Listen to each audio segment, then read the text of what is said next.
When was the last time someone ruined your entire day with just one sentence, or even just one look? Most people believe anger just happens to them, like they're victims of other people's behavior. But here's the truth. Anger lasts about 90 seconds. Neurologically, the stress chemicals that create that heated, tight, explosive feeling flush through your body in about a minute and a half. Everything after that is your choice. By the end of this video, you'll understand why you keep replaying arguments in your head, why certain people trigger you instantly, and how to make it stop without becoming cold or emotionless. This isn't about suppressing feelings. It's about becoming the operator of your emotional state instead of being controlled by your uncomfortable emotions. Here's why most people stay reactive. They think emotional control means not feeling anything, so they either explode or they suppress. Both fail. Because the real issue isn't that you feel bothered or angry. The issue is that you don't understand what happens in your body in those first 90 seconds. Your heart rate spikes, adrenaline rises, and then your mind jumps in with a story. She disrespected me. He's trying to control me. They don't value me. Now you're no longer just feeling chemistry. You're fueling a narrative, and narratives can last for hours. Here's a question you might not want to hear. What if the problem isn't the trigger? Here are the good news. Between trigger and reaction, there is space. Tiny, almost invisible, but it exists. And inside that space is your freedom. Most people don't even know it's there, so they live like emotional pinballs. The powerful ones, they train themselves to find that pause. With the following 5 principles, you will stop getting bothered or angry immediately. And believe me, this will permanently transform your emotional state for the better. Principle 1, the choice point. Most people think anger is this long, justified emotional journey. What actually happens is simple. Your body is designed to flush stress chemicals in about 90 seconds. That's it. The flood of cortisol and adrenaline peaks and then naturally recedes within a minute and a half. Everything beyond that is you rehearsing the story, replaying what they said, planning your comeback. Here's what this looks like in real life. Someone sends you a passive-aggressive message. Your body reacts. Your heart rate spikes. That's the 90 seconds. But before you fire back, there's a choice point. In that microsecond, ask yourself, what response would I be proud of tomorrow?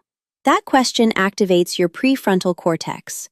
Suddenly, you're not reacting from your reptilian brain. You're choosing from your higher self. This is your superpower. Every single trigger gives you this choice point. The difference between people who seem unshakable and people who spiral is not genetics. It's this. They've trained themselves to find that pause. Think about Kim Kardashian. Say what you want about her, but watch how she handles public attacks. She's been ridiculed, criticized, and had her entire life dissected publicly for decades. And what does she do? She doesn't immediately clap back. She doesn't justify herself to every critic. She waits. She observes.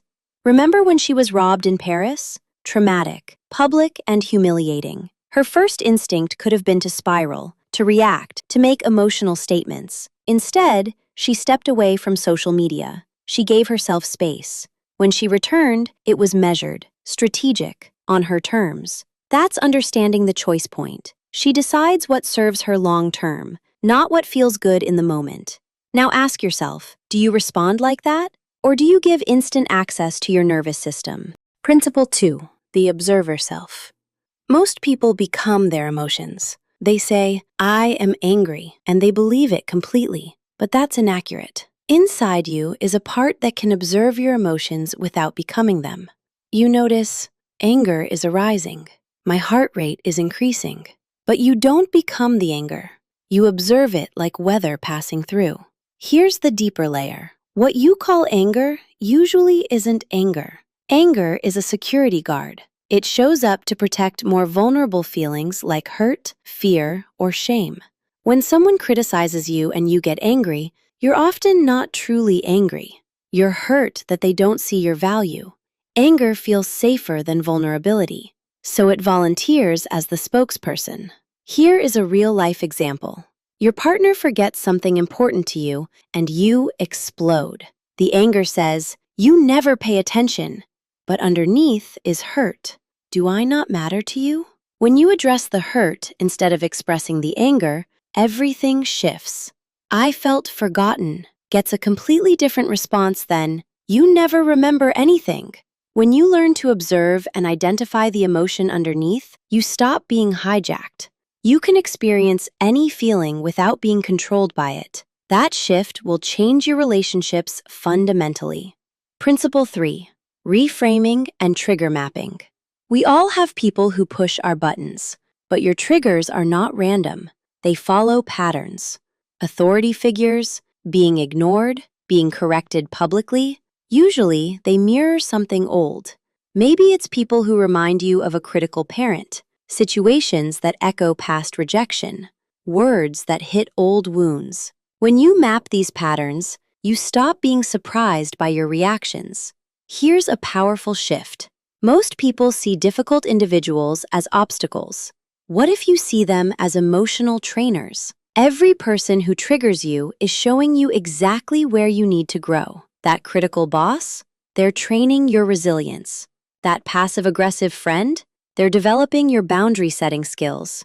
Here's how to practice this. For 1 week, keep a simple mental note or write it in your journal. When you get triggered, ask who was involved. What specifically did they do? What did it remind me of? You'll start seeing patterns. When you know your triggers, you're prepared for them.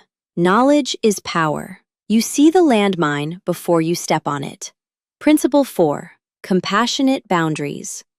Calm people are not passive. They have boundaries. But boundaries are not walls. They are gates. And you are the gatekeeper. Compassionate distance means maintaining emotional boundaries while keeping your heart open. You can support someone without absorbing their chaos. Healthy boundaries preserve your capacity to actually help long-term, because burned-out helpers help no one. Principle 5. The story stopper. Believe me, this one changes everything. For me, it did. Because the truth is, you are not reacting to reality. You are reacting to your interpretation of reality. Every time someone triggers you, your mind creates a story.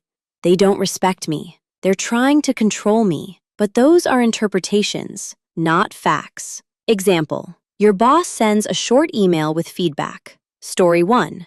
They hate my work and want to fire me. Result: anxiety, defensiveness. Story 2. They're busy. I'll improve and support them. Result: curiosity, growth. Same email, different story. Completely different emotional experience. When you become aware of your stories, you stop being a victim of them. Imagine this version of you. Someone says something sharp, and you don't flinch. Not because you don't feel things, but because you've mastered the space between feeling and reacting.